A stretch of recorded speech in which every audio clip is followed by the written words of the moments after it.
12:25 de la noche, una hora menos en Canarias. Estamos con Juan Carlos Rodríguez Ibarra. Vamos a hablar de actualidad, vamos a hablar de muchas cosas y vamos a empezar hablando, pues quizá de la actualidad más reciente, los datos económicos que hablan de un sexto mes consecutivo de descenso del paro, segundo mes consecutivo de aumento de afiliaciones en la Seguridad Social, la prima de riesgo se relaja, pero esto, señor Ibarra, no llega a las familias, no acaba de manifestarse en las clases más populares la recuperación económica.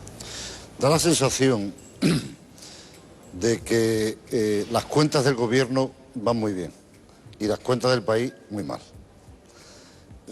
Tengo la impresión de que está ocurriendo en España lo que podría pasar en cualquiera de nuestras familias. Es decir, que dijéramos, bueno, hemos conseguido estabilizar la situación económica, pero es verdad que los hijos ya no estudian, es verdad que ya no van al médico, es verdad que ya no tienen trabajo, pero las cuentas están muy bien, están estabilizadas. Y esto creo que es la realidad de lo que está pasando en España. Es decir, que es verdad que estamos subiendo, es verdad que parece que hemos dejado atrás el camino tan horroroso que llevaba la economía española, pero también es cierto que como estábamos tan mal, el pensar que hemos subido algo significa, bueno, el enfermo solamente tiene 39 de fiebre, cuando antes tenía 39,5, pero sigue teniendo una fiebre altísima. Por lo tanto, no hay que sacar pecho, creo yo, no hay que lanzar las campanas al vuelo, pero tampoco hay que irse por el camino del derrotismo, porque el derrotismo no conduce a generar un cierto interés de poderle poner pasión a esto, a ver si somos capaces de sacar adelante España. Lo cierto es que las protestas se han manifestado en la calle. Estos últimos días ha sido muy comentada la manifestación del 22M, muy multitudinaria y al final empañada por unos incidentes. ¿El estallido social es posible en este país si las cosas no acaban de remontar? Hoy he escuchado por alguna emisora de radio al secretario general de Comisiones Obreras diciendo: en nuestras manifestaciones vamos con la cara descubierta. Quiere decir que todo aquel que vaya con la cara tapada es un tipo violento, que debería la policía detenerlo desde el momento en que aparece en una manifestación. Porque de lo contrario es posible que el ciudadano se encuentre en un callejón sin salida. Es decir, si no me manifiesto, da la sensación de que el gobierno puede pensar que todo lo que está haciendo no molesta a nadie, y si me manifiesto soy víctima de una situación de violencia que no me interesa como ciudadano. Por lo tanto, la violencia parece que se ha profesionalizado y habría que intentar ver cómo las fuerzas y cuerpos de seguridad del Estado tienen la habilidad para impedir que al final de la fiesta haya un drama. Vamos a hablar de noticia también de ayer mismo, y es el asunto de los aforados, la reforma judicial del señor Gallardón. Hay 10.000 aforados en este país. Desde ayer también la reina y los príncipes de Asturias. ¿Es necesario que haya tanto aforado? Batimos un récord europeo. Pues yo creo, frente a lo que se puede pensar y lo que se manifiesta, que en España la cultura democrática todavía no está suficientemente bien plantada y bien implantada. El aforamiento es un sistema que se hizo casi en la Edad Media para proteger a los incipientes representantes de los ciudadanos del poder absoluto del rey y de la fuerza que en ese momento dominaban a la sociedad. Y ese aforamiento sigue intentando defender la autonomía del político. Es decir, si no hubiera aforados, podríamos correr el peligro de que cualquier juez de cualquier sitio, con tal de hacerse famoso o simplemente porque se le haya ido la cabeza, porque en la justicia también se le puede ir la cabeza a alguno, dijera, bueno, pues yo ahora abro un proceso a tal diputado, a tal senador, a tal que sea, y me hago famoso. Entonces, el aforamiento es un sistema de defensa de la autonomía del diputado, de la autonomía del representante político. Y tiene el inconveniente que decía Gallardón, con el que no estoy de acuerdo en casi nada, pero en esta ocasión sí. Es decir, si no eres aforado, tienes varias instancias donde ir reclamando en función de las sentencias que se vayan dictando. Cuando eres aforado, no tienes más que una instancia y te la juegas a cara y a cruz. Lo que se dicte, ese es el final. Por tanto, yo creo que habría que mantener el aforamiento para defender sobre todo a la gente de izquierda de la posibilidad de tener autonomía a la hora de actuar políticamente. Bueno, vamos a abrir nuestra entrevista, vamos a ir con Eduardo. Adelante. Bueno, usted en el año... Bueno, lo que le pido es que la honestidad y la honradez que ha tenido siempre en el apartado personal, en el apartado ético, la demuestra ahora intelectualmente. Lo digo por la pregunta que le voy a hacer. Usted en el año 81 pues ya estaba en política, en el año 82, si no recuerdo mal, ya era presidente de la Junta de Extremadura y conocía muy bien la política nacional. ¿Usted cree que el rey estaba detrás del golpe del 23F, como sostiene Pilar Urbano en su libro, o no? Vamos a ver, Pilar Urbano escribió en el año 2011 un libro sobre el rey, un tocho que yo he leído. El precio del trono. Quiere decir, y ahí no dice nada de que el rey estuviera detrás del golpe de Estado.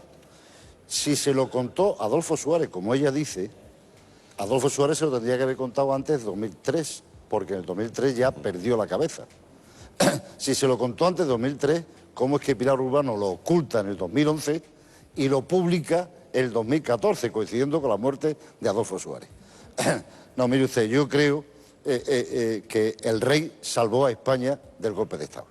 Es decir, yo creo que no nos debe caber ninguna duda, los que vivimos en aquel momento, yo estaba allí además, los que vivimos aquella situación española, que si el rey no hubiera ordenado a los capitanes generales que se hubieran retirado a sus cuarteles de invierno, hubieran salido y hubieran dado el golpe de Estado.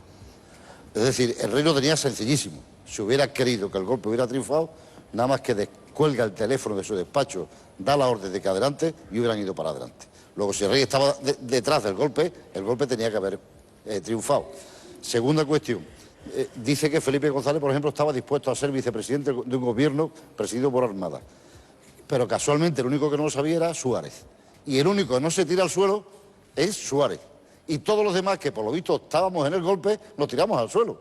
Debería haber sido al revés. El que se hubiera tirado al suelo era el que no sabía nada, y los que estábamos al tanto de la operación teníamos que haber mantenido nuestro escaño, porque sabíamos que aquello era una cosa que iba de broma, ¿no? Porque ya se sabía al final. Por tanto, yo creo que es un ardiz que ha empleado esta señora para vender libros. De Suárez se dijeron muchas cosas en los tiempos que fue presidente del gobierno. Muchas cosas. Las mismas cosas que se dicen ahora de los políticos, por cierto. Hasta el punto que Adolfo Suárez... O peores. O peores. Hasta el punto de que el discurso de dimisión de Adolfo Suárez ante la televisión dice: me voy, entre otras cosas, para que los españoles recuperen la confianza en la democracia, en las instituciones y en sus representantes. 3 años llevábamos de democracia y por lo visto ya habíamos perdido la confianza en la democracia y en las instituciones. Y 40 años de dictadura no se cansó casi nadie. Este es nuestro país. Vamos a continuar con Natividad. De todas formas, voy a insistir en la pregunta. ¿Usted cree que se deben desclasificar los papeles del 23F o a las nuevas generaciones no les importa tanto lo que hiciera el rey en aquellos momentos? Yo creo que habría que desclasificarlo. Porque yo tengo muchísimo interés en saber... Porque hay dudas todavía, ¿verdad? Hay dudas de dónde estaba la trama civil. Yo creo que ese golpe no se lo inventó Tejero. Yo creo que ese golpe no estaba solamente apoyado por Milans o por Armada. Yo creo que ahí había mucha más gente detrás. Lo dijo un señor que entonces dirigía un periódico, ABC. Dijo casi que hubo que poner en riesgo la estabilidad del Estado para eliminar a Felipe González. Si fueron capaces de hacerlo cuando Felipe González llevaba 12 años gobernando, ¿por qué no lo iban a haber hecho antes, cuando Suárez estaba gobernando, trayendo una democracia a España y una descentralización que yo creo que irritaba mucho más al elemento golpista que lo que era la propia democracia?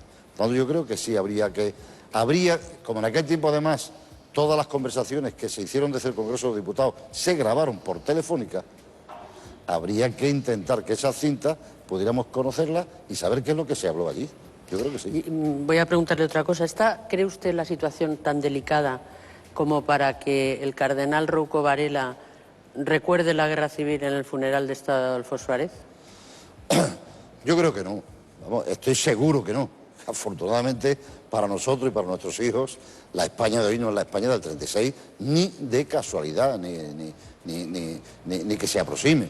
Bueno, yo creo que es un exceso del cardenal Rouco Varela cuando intenta equiparar ambas situaciones, porque tenemos algunos peligros que ya estaban latentes en el año 36, que no se han solucionado, pero que bueno, que no están con la virulencia planteada, de la que aquí todavía nadie ha salido al balcón de la Generalitat y ha declarado la independencia de Cataluña. Todavía no. Estamos simplemente intentando ver cómo hacen una consulta popular. Por tanto, y la situación de los ciudadanos de ahora, en cuanto a las clases sociales tan divididas que había en el año 36, no existe en este momento en España, donde hay mucha más nivelación.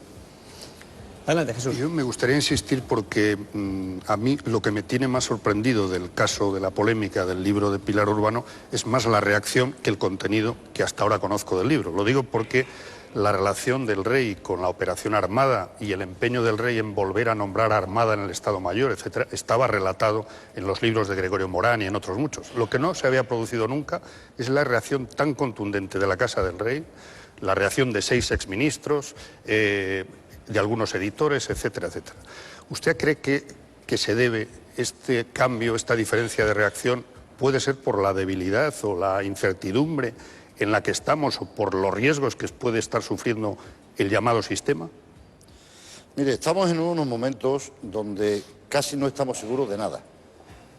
Es decir, frente a lo que pasó en la transición, que viniendo de un sistema autoritario tuvimos que pasar a un sistema democrático, y teniendo una crisis económica brutal como la que teníamos en los años 70, tuvimos que dar respuesta a esa crisis con algunas certezas.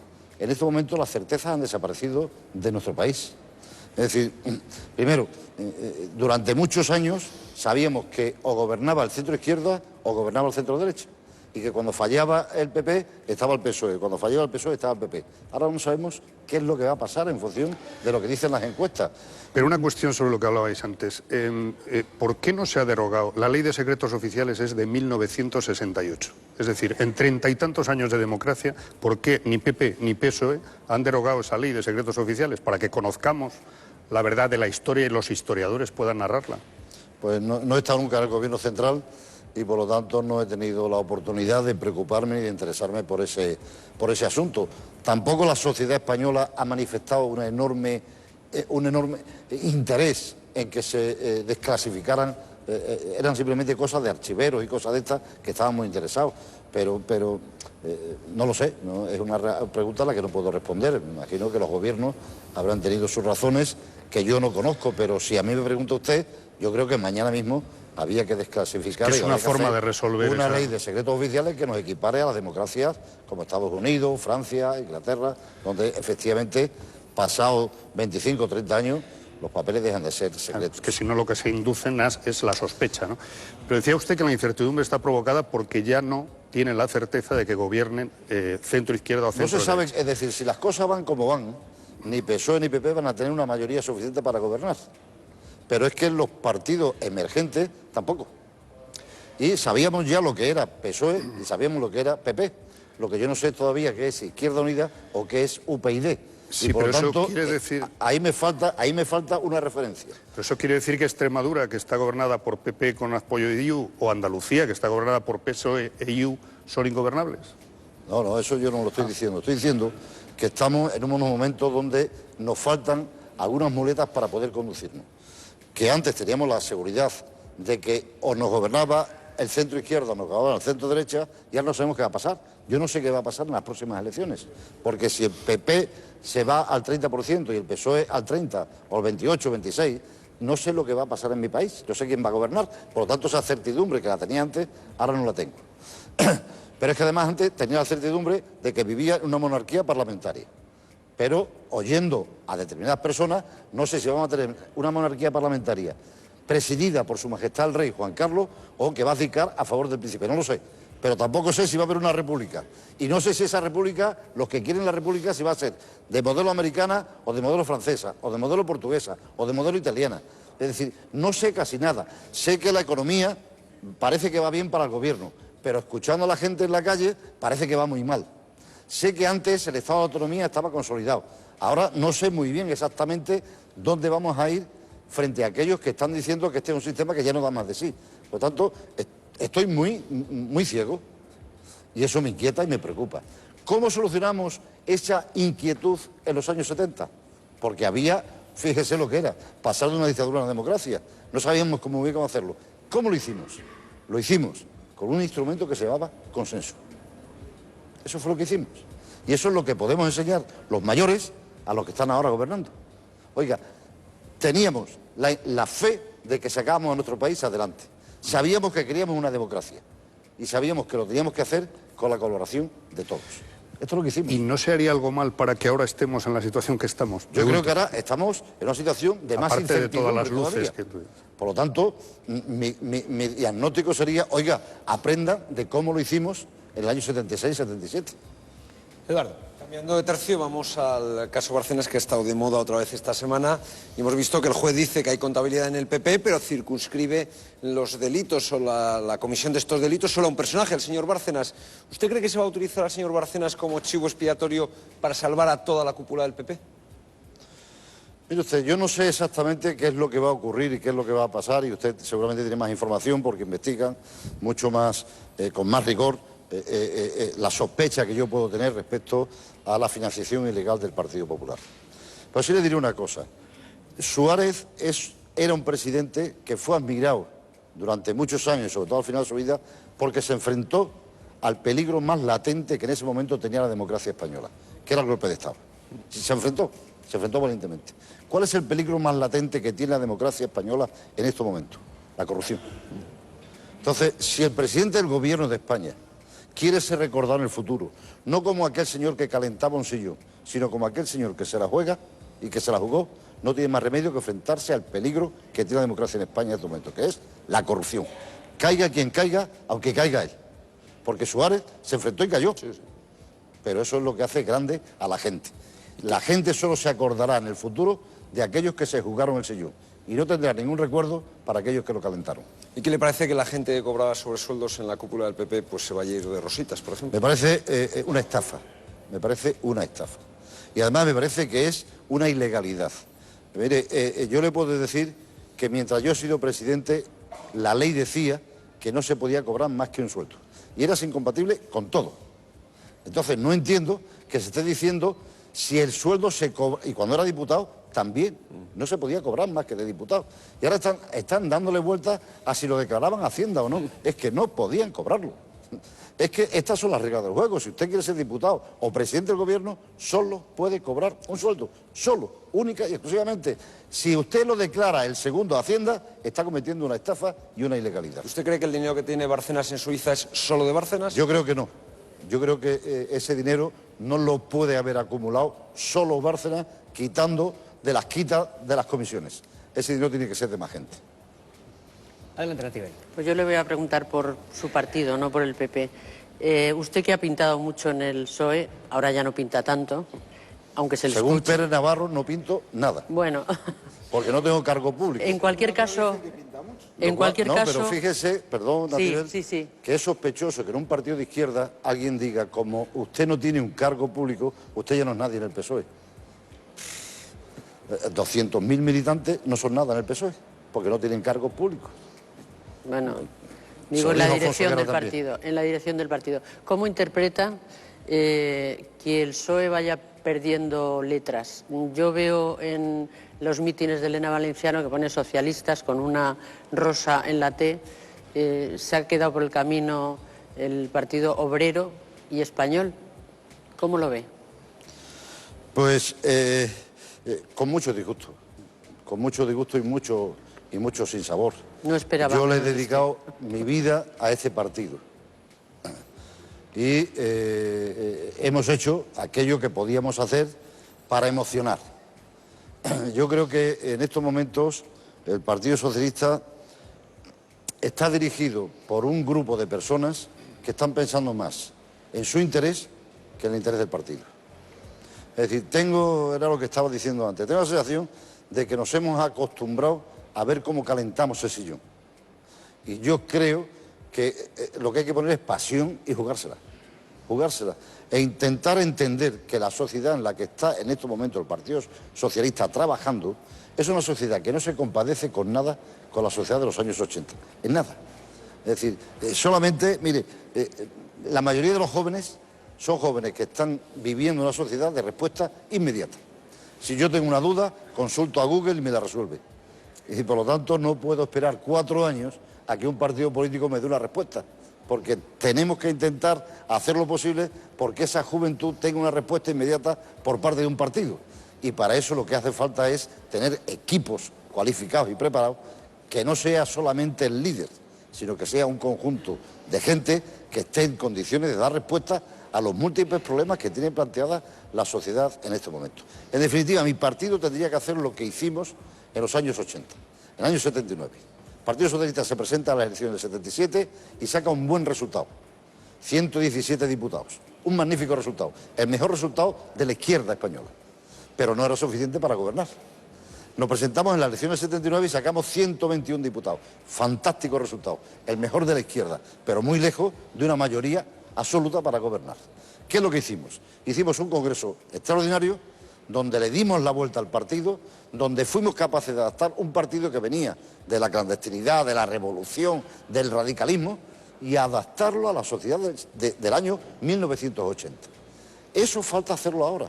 Hace falta un congreso que sea capaz de adaptar mi partido a la realidad, a la situación de lo que es la juventud, de lo que es la sociedad en el año 2014, que no se compadece mucho con la sociedad de hace 20 o 30 años. ¿Y habría que adaptarlo más a la izquierda, más al centro? En este momento, ¿cómo se habría que adaptar al Partido Socialista? Mire, habría que intentar emocionar a la gente en base a una diferencia fundamental que existe entre la derecha y la izquierda. Entonces, yo creo que el Partido Popular es un partido que es primo hermano del PSOE. Sé que algunos compañeros míos se van a molestar. Primo hermano. ¿Por qué? Porque ambos movimientos liberales y socialdemócratas venimos de la Revolución Francesa, del mismo tronco. Ahí surgió todo. Ambos defendemos la democracia, ambos defendemos la libertad, ambos defendemos la soberanía nacional, ambos defendemos la representatividad política. ¿Qué nos diferencia? Nos diferencia el concepto de igualdad. Que lo que para nosotros son derechos, para el Partido Popular son servicios, que se prestan bien cuando hay dinero y no se prestan cuando no lo hay. Y sin embargo, un derecho hay que prestarlo siempre.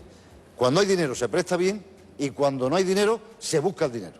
Es decir, lo que son la educación, lo que es la sanidad y lo que son las pensiones son instrumentos de igualdad. Si a mí el Ayuntamiento de Madrid no me recoge la basura, no me hace más igual que mi vecino, me hará más sucio, igual que a él.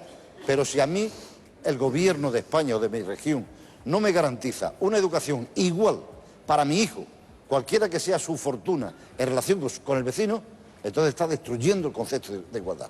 Solo con eso yo creo que seríamos capaces de emocionar a una sociedad que está necesitando que alguien diga cuáles son las diferencias entre un partido de izquierda, una opción de izquierda y una opción de derecha, que es el concepto de igualdad.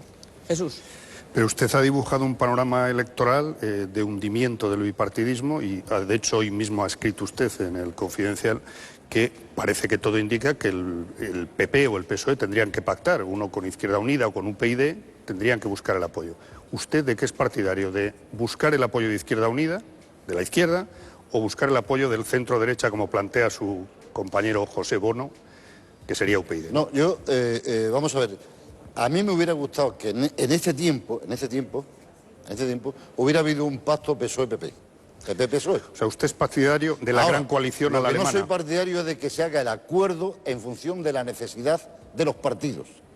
A mí me gustaría el acuerdo en función de la necesidad de mi país, de España. Ahora, que resulta que los dos se presentan a las elecciones, no llega ninguna a una mayoría cualificada para poder gobernar. Y entonces vamos a pactar, entonces no me interesa ese pacto. Porque no sé si es bueno para España. Sería bueno para PSOE y sería bueno para PP, pero para España no. Entonces, ¿yo qué es lo que aspiro? Aspiraría a que mi partido hiciera un gran congreso, sacáramos un gran liderazgo y una gran propuesta que hiciera posible que gobernáramos solos. Nosotros no podemos perder nuestra vocación de mayoría. Nosotros somos un partido de gobierno, un partido que tiene intención de gobernar en función de sus parámetros y de sus principios. Y yo no quiero compartir eso porque, mire, cuando al PSOE le ha ido mal, a España le ha ido mal. Y cuando al PSOE le ha ido bien, a España le ha ido bien. Por lo tanto, yo me gustaría que al PSOE le fuera bien. Y en segundo lugar, le diría una cosa. Muchos defendemos, y cuando hablamos a los jóvenes de la innovación, les decimos, innovar, atreveros y no tengáis miedo al fracaso. Porque si uno fracasa, tiene que levantarse y volver a intentar. El PSOE ha fracasado en noviembre de 2011. Ha fracasado. Hemos perdido las elecciones. Y ahora parece que no nos dejan intentarlo de nuevo. Hemos fracasado. Hemos aprendido la lección. Nos hemos renovado. ¿Por qué no vamos a intentarlo de nuevo? ¿Quién nos va a prohibir que aspiremos de nuevo a triunfar Si eso es lo que les decimos a los jóvenes, no tengan miedo al fracaso, arriesguese. Pues nosotros no deberíamos tener miedo al fracaso, deberíamos arriesgarnos e intentar ganar de nuevo con mayoría absoluta para poder llevar adelante Pero para eso nuestro usted sostiene un congreso, una renovación de liderazgo, de programas, de equipo, de todo. Sin es decir, duda. no sirve lo actual, ¿no? No sirve porque ahora solamente estamos esperando el maná. Es decir, que hay unas primarias para ver si aparece alguien que sea capaz de conducirnos por qué derroteros. Y por concretar alguna luz en todo ese panorama de incertidumbres que usted citó antes, entre la continuidad o la abdicación o el referéndum por la República, ¿usted de qué es partidario? Mire, las dos repúblicas a nosotros no nos fue bien. La primera terminó como terminó, en muy poco periodo de tiempo, y la segunda terminó en guerra civil. La monarquía a nosotros nos ha ido muy bien. ¿Pero está diciendo que la culpa de la guerra civil es del régimen republicano? No, digo que terminó mal. Digo que terminó mal. No digo que fuera culpa del régimen republicano.